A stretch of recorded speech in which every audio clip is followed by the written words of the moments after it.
Hello students, ये आपका part 9 video इस चैप्टर का। पार्ट 9 वीडियो में एक्सरसाइज 27.2 पे है और क्वेश्चन नंबर है आपका 1।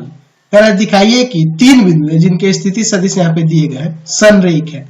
तो ऐसे संरेख के लिए तो मैंने आपको परिमाण निकालकर है ना, मैग्नीट्यूड निकालकर भी बता रखा है, उस विधि से भी आप बना सकते हैं। लेकिन यहाँ पर मैंने पिछले एक्सरसाइज पढ़ाने से पहले आपको फॉर्मूले बताए थे कि अगर तीन बिंदु दिए गए हों और उनकी स्थिति सदिश अगर वेक्टर ए, वेक्टर बी और वेक्टर सी हो और मुझे संरेख देखना हो तो मुझे करना क्या होगा, vector A cross vector B plus vector B cross vector C और प्लस में vector C cross vector A देखना होगा।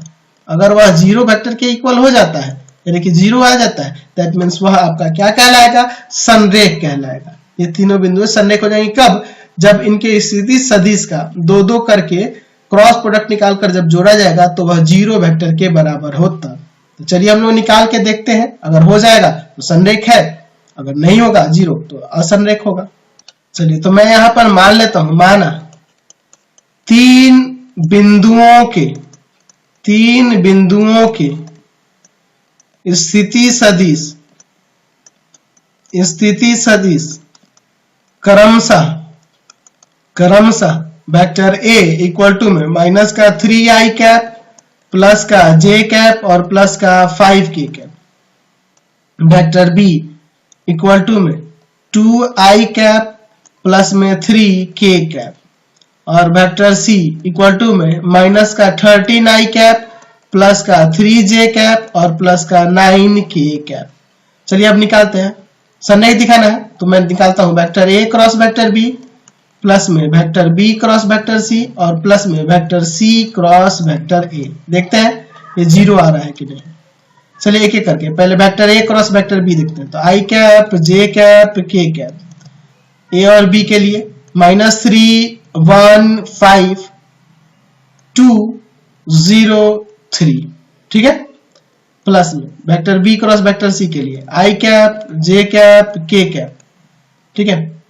2 0 3 माइनस का 13 3 और आपका 9 और सी क्रॉस ए के लिए यहां पे देखते हैं आई cap J cap K cap. फिर आपका क्या होगा, सी के लिए यहाँ पे अदिश घटक उसके माइनस का 13 3 और 9 और ए के लिए आपके अदिश घटक क्या है, वेक्टर ए के -3 1 और 5। चलिए अब इसको सॉल्व करते एक एक करके सबको। यहां पर आई कैप लेते हैं, ये चारों ढक देंगे, ये बचेगा 1 5 0 3 माइनस का जे कैप -3 5 2 3, ठीक है। फिर आपका प्लस का के कैप आपका यहां आ जाएगा -3 1 2 0 प्लस यहां पे चलिए आई कैप लेते हैं, ये रो ये कॉलम गया आपका 0 3 3 9 माइनस का जे कैप आपका हो जाएगा 2 3 -13 माइनस का 13 और 9, ठीक है। और प्लस का के कैप आपका आ जाएगा 2 0 माइनस का 13 और 3, ठीक है। चलिए अब तीसरे के लिए देखते हैं, इसका जो सी क्रॉस है उसका आई कैप यहां पे आ जाएगा 3 9 1 5 माइनस का जे कैप -13 9 -3 5, ठीक है। प्लस का के कैप आपका आ जाएगा -13 3 -3 1। चलिए अब आगे सॉल्व करते हैं। यहाँ पे क्या होगा, आई कैप अंदर आ जाएगा आपका 3 -0 माइनस जे कैप यहां आ जाएगा माइनस का 9 और माइनस का 10, ठीक है। प्लस का के कैप यहां आ जाएगा आपका -0 और माइनस का 2 प्लस का आई कैप यहां आ जाएगा 0 -9 माइनस का जे कैप यहाँ पे है ना हम लोग 18 9 दूना 18 हो जाएगा और प्लस का 39 प्लस का के कैप अंदर आ जाएगा क्या आपका 6 और प्लस का 0।